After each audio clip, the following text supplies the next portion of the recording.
Don't forget to check out and grab your copy of our 2 newly released books, Football: A Love Story and What Did Football Teach Me? These books feature over 100 stories from current and former coaches, players, executives, and entertainers from across the football landscape, describing what got them involved in the game, what they love about it, and what life lessons the game taught them. You can find your copy or order your copy from our website at footballgameplan.com/books.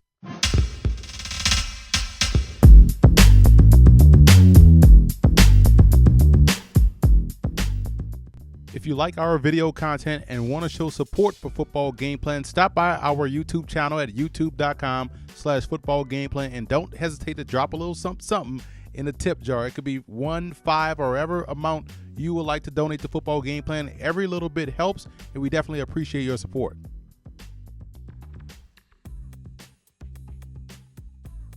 I'm a big fan of Jonathan Williams' game. I think he has a really good combination of burst, shiftiness, and also vision. That's a unique combination of traits, so unique that it gives him the ability to make moves downhill while also moving through the trash very well. And I like how he's capable of making these quick decisions as a runner through contact, and it's those short, quick, and choppy steps that gets defenders to overcommit, and he's able to make these guys miss while also gaining chunks of yards on the ground. Williams also does a fantastic job of breaking tackles without losing speed. And I think this is a very underrated trait that you need to have as a running back. And at 5'11", 223 pounds, Williams is a compact built runner with elite level burst. And because of this, along with his balance, you don't bowl him over as a defender. You just knock him to the side and he's able to keep on trucking. You won't tackle him without proper form in the hole or out in space.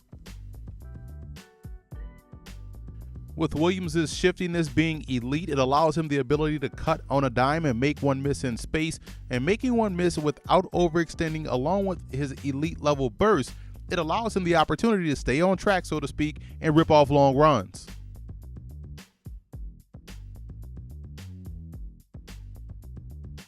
I think Williams is a much better runner going downhill as opposed to having to go east and west, and because of his choppy running style, which is very effective, I might add, when moving forward, the lack of elite level explosiveness forces him to struggle to change direction when he has to move laterally. So at times, if you beat him to the spot, you'll bring him down at or behind the line of scrimmage. But as you can see, going downhill is not an issue for Williams, but as he moves to the NFL, he'll have to find ways to improve in this area.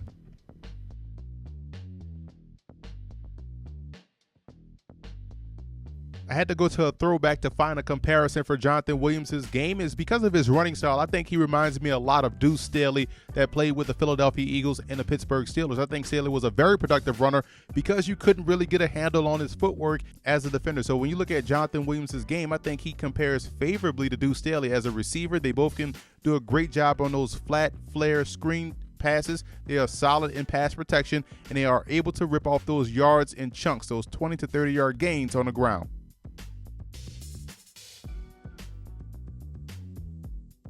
Jonathan Williams ended up grading out as a second-round prospect, my 4th overall running back in this draft class. I'm a big fan of his game and what he brings to the table. He's a complete package type of a back. And yes, he's coming off an injury, but he was able to be at least 75% during the Senior Bowl week in practices. He didn't play in the game, but I do think there's no ill effects moving forward as he transitions to the NFL, in which I do think he'll have a bright future.